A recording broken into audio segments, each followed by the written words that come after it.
Welcome to the value meta. This is budget dredgeless dredge. This is a list that you can make with a brand new arena account, and here is the full deck list. As you can see, it's pretty low to the ground, low on lands, but very fun. It is a one-trick pony. You probably won't take this through best of 3. It folds very heavily to graveyard hate. So let's break it down. Let's look at the full breakdown. This is a very uncommon heavy deck, but you see we have 12 rares, 6 of each basic land, a ton of non-uncommons, and a ton of commons. So no mythics in this deck, and it is still pretty consistent. So let's talk about the deck in its breakdown. Starting with the mana base, like I said before, we have 6 basic swamps, 6 basic forests, and 4 copies of Overgrown Tomb. Spruce this up with any other additional multicolored lands you may have, but we're a low to the ground deck, so I would advise against any kind of tap land. So what do we want to do? Well, Dredge is pretty simple. We want to get stuff into our graveyard to trigger effects that will come out of our graveyard to the battlefield. With that in mind, we have a bunch of ways to mill cards. We have the Seed of Hope, which lets us mill 2 cards and grab a permanent. We have Stitch's Supplier, which is a 1/1 zombie that whenever it enters or dies, we mill 3 cards. We have a Cash Grab, which mills 4 cards and let's put a permanent from among them into the hand. And we have Commune with the Gods, which lets us flip 5 and reveal a creature or an enchantment card. Now, you can swap some of these out with different effects at mill, but the reason we are running Commune with the Gods is since we're essentially creating an engine that will pull creatures out of our deck, put creatures out of our deck into our graveyard and then to the battlefield. Basically consider Dredge as an alternate path. Instead of drawing the card to your hand and then playing it to the battlefield, you're milling it to your graveyard and then returning it to the battlefield. With that trigger in effect, we're using 2 things from the Roots deck, the Insidious Roots and the Dredge's Insight. Dredge's Insight's nice because it mills additional cards and lets us put other cards back in. And Insidious Roots is good because every time one of our Dredge creatures triggers or reanimates itself, we will create a big board to swing through and do damage. Those are our payoffs. Let's talk about our cards that come back and how we get them back. So we have the Narcomoeba. Basically, this creature will just instantly come back if you mill it. If it's put into your graveyard from the library, you return it to the battlefield. Nice and simple, easy way to do it. And finally we have Prized Amalgam. Whenever a creature leaves our graveyard to the battlefield, if Prized Amalgam is in the graveyard, it will then come out at the end step. So you see how it is. If you mill a Prized Amalgam and a Narcomoeba, Narcomoeba will immediately reanimate, and then at the end step, Prized Amalgam will come back to the battlefield. Pretty good, but we also have an additional trigger here if we look at our next one, which is Creeping Chill and Silvermill Ghoul. Creeping Chill is basically a lightning helix. It deals 3 damage and we gain 3 life. But if we mill it from our library into the graveyard, we can exile it from the graveyard and cast it for free. And then we have the Silvermill Ghoul, where at the beginning of an end step, if we gained 3 or more life this turn, return this card to the battlefield tapped. So it's similar to the Prized Amalgam. But what's a nice little synergy is if you trigger a Silvermill Ghoul, it will then on the next end step trigger all the Prized Amalgams to return. And don't forget, Dredge's Insight also incidentally can gain us life over and over then that way, scoring us a bunch of stuff. Now, we also have some emergency stuff we can use if we are a little short on that. So, Haunted Dead is actually a very nice card. So when it enters, we make a 1/1 spirit. But for 2 mana, we can discard 2 cards and return it from the battlefield from the graveyard to the battlefield tapped. This is very useful if we get some of our Prized Amalgams or Silver Ghouls stuck in our hand. We can discard them to trigger the Haunted Dead, which will then trigger the Prized Amalgams because they will see that leave the graveyard as we've thrown them in the graveyard. We're also trying out the Timeline Color. This is basically another creature we can trigger for warp. It's a 2/2 haste, so a recursable way to get stuff out of our graveyard. But that's the deck in its entirety. we are going to mill cards to our graveyard, which will trigger effects that will put creatures from our graveyard onto the battlefield, and we are going to try and punch our opponent in the face to win the game. Let's move to the matches. Game 1 here with Dredgeless Dredge in budget best of 1. This hand is perfect. We have a bunch of ways to mill and a bunch of stuff to do, so let's start by shocking and getting the Stitcher Supplier going. Consider the graveyard the engine, so we want to mill as much as possible. Let's trigger a Creeping Chill to do 3 damage. Unfortunate that the roots went to the graveyard. Timeline Color is a pretty good option here. We're going to have to probably try and find another Haunted Den in the graveyard to trigger it that way. Oh, top decking of roots is beautiful, so let's play the roots. Swing in for 1. What's nice about roots is it doesn't care if the triggered card goes to the field or the grave, as long as it just leaves the graveyard. Unfortunate there that we drew the Narcomoeba. Milling again, let's take another land, play the land, swing in for 1. A little bit of a slow start here, but opponent's just ramping. So this is probably a... oh, I don't know. Right, second Dredge's Insight. Let's just keep gaining life here. Right, take the land. There's a Narcomoeba going to come back. Gain us some life. Make a roots token. Let's shock in. Mill some more. Just lands. Wow, this one is a little rough for us. I'm not going to attack because we ultimately want the Stitcher Supplier to die. So we're going to hold it as a chump blocker. Here comes the Esper's Origins. They're building towards something big. Alright, there's a Stomping Grounds. Swinging in, we will block with Stitches to mill. 1, 2, 3. There's a Narcomoeba and a Prized Amalgam. That's perfect. So Narcomoeba triggers. Prized Amalgam triggers on the stack. End step comes back. Very nice. Play land here. I'm going to cast the Haunted Dead because I want this ultimately in the graveyard later to dump this other Prized Amalgam. Or I could just cast it, hard cast it because of the Insidious Roots ability. No, we'll hold it back. Just go in for full damage here, see what they want to swap with the blocks. We put them down to 11. They're adding mana. Ill-timed Explosion, so board wipe. We don't care too much about board wipes in this deck though, because fortunately everything of ours comes back. So there's a full board wipe. Haunted Dead is now back in the graveyard. Another Fenrir.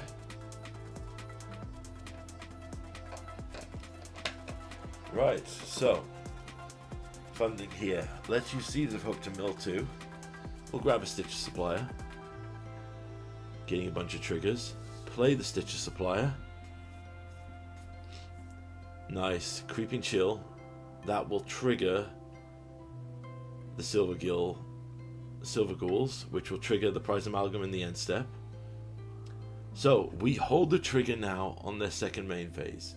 The reason we're doing that is we want to get an end step trigger here.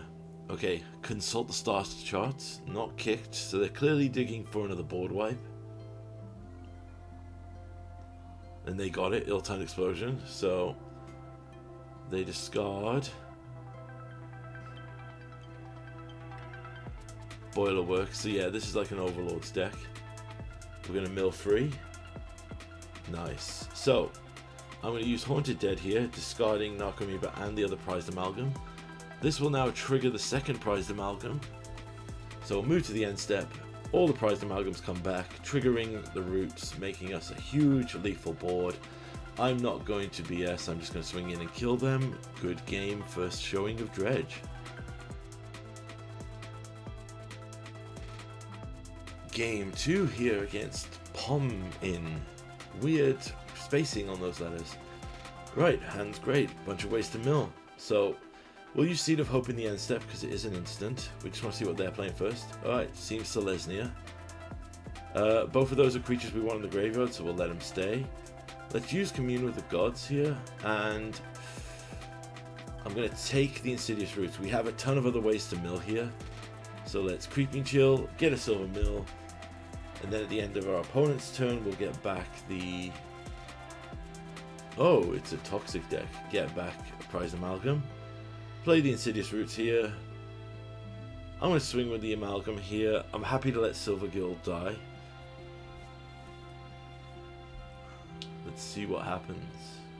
This is a Selesnya Toxic deck.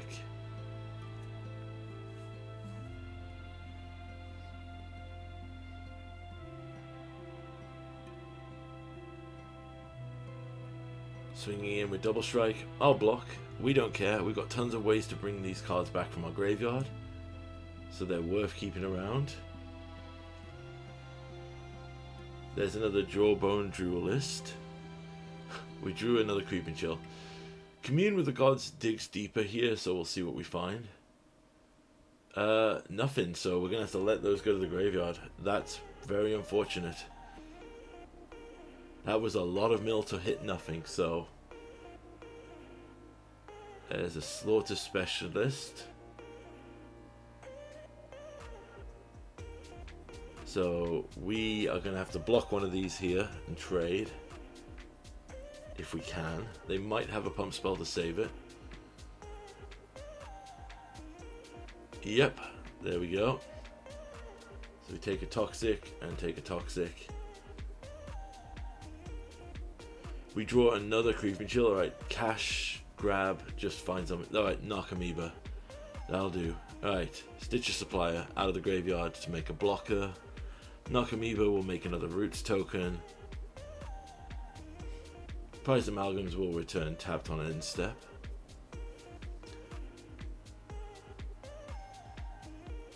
Which will then make us some more creatures to block with.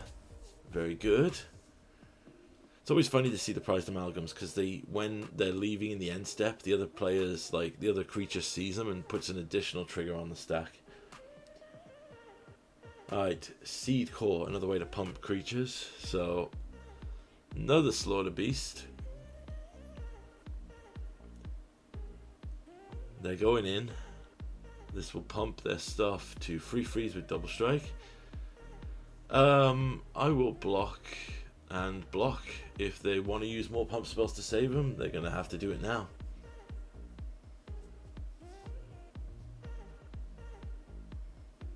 Alright, Tyvar's Stand to give Indestructible. This feels like an old school Infect deck. Regal Bunnycorn. Alright, on turn, play a land, play the Stitcher Supplier, milling free. Use the Haunted Dead here to discard the Prized Amalgam and a second Haunted Dead as an additional trigger if we can. Alright, then I'm gonna hold, swing with the Flyer. Prized Amalgam returns, making more tokens, pass it back. And ultimately I think we might have it here. I don't think they're going to get through unless they draw some kind of evasive thing or a board wipe effect. There's a Get Lost to kill a Prized Amalgam, giving us some tokens. We could also just Haunted Dead now to get it back, but our opponent sees that they can't get through and concedes. Good game. Final game with the Dredgeless Dredge deck. So as you can see here, it's kind of a best of one. Ooh, that's so tempting with double Insidious Roots, but without the lands, can't have it. Alright, ton of mill effects. Put the reanimation targets to the bottom. Evolving Adaptive, so let's play a land. We can Seed of Hope on the end step. So this is like a landfall Stompy deck, it looks like. Or green Stompy. Green counters maybe. Another Evolving Automaton. Okay, swinging in for one. We take one here. End step, let's mill with the Seeds of Hope. There's an Amoeba, but we'll take the Stitcher Supplier. We'll just get the Amoeba on the field, we might as well. And of course we draw the Creeping Chill. Alright, cash grab. Let's try and find a payoff effect. There's an Insidious Roots, gotta love it. Trigger the Creeping Chill here. gain a bit of life. Always good against an aggro or stompy deck. Fortunately, unless we draw another black source, we can't roots into mill here, so we're going to have to see what happens. Opponents taking their time. Let's see what they do. Third land into Quirion Beastcaller. That's going to get scary very quickly. Right, swinging in with 2/2s. We'll let that go now because I might want to chump block later. We're still at 20 life. Alright, well, we're going to have to take a turn off here for Insidious Roots, and then we got to hope for a super explosive turn.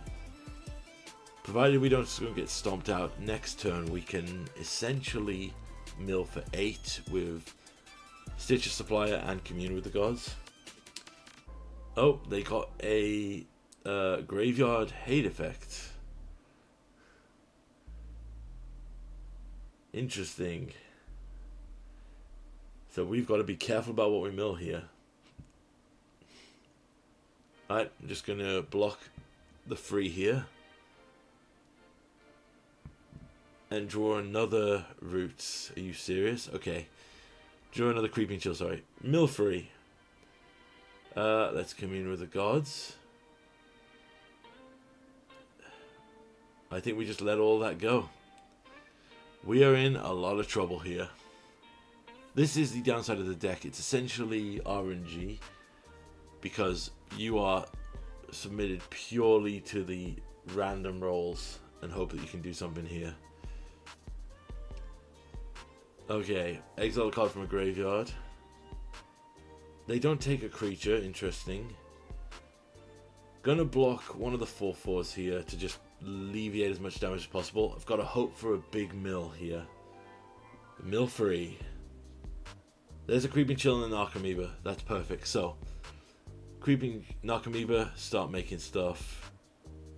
Gain free life. End step, Silver...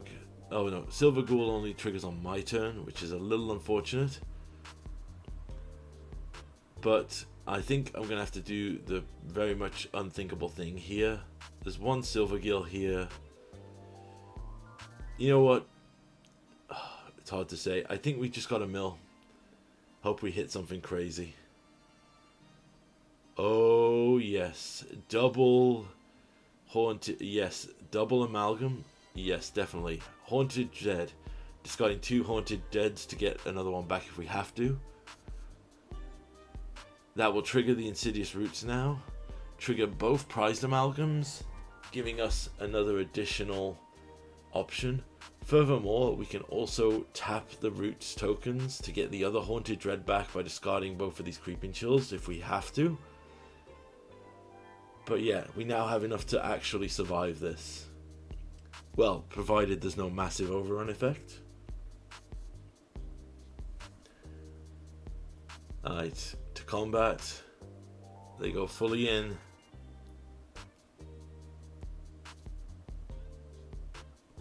Exiling another land, okay. Interesting again, they're not going for it. So we'll block the Trampler. Block that. Block there. Block the Cemetery Prowler and block the Creative Automaton. And then we'll see what happens.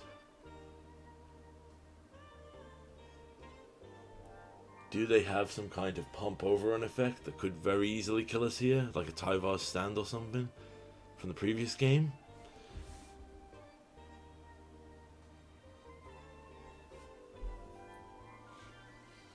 They have something because they're holding up the clock here.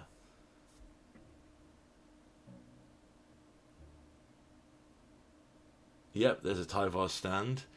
Fortunately, as I said before, we can Haunted Dread here, which will trigger a creature leaving the graveyard, which will pump all the tokens, meaning that we can now survive on 1. Oh, right, yeah. So we'll now put all the tokens on there. Fortunately, though, proliferate. Fortunately for them, though, I think they're just dead to the swing out. Full swing.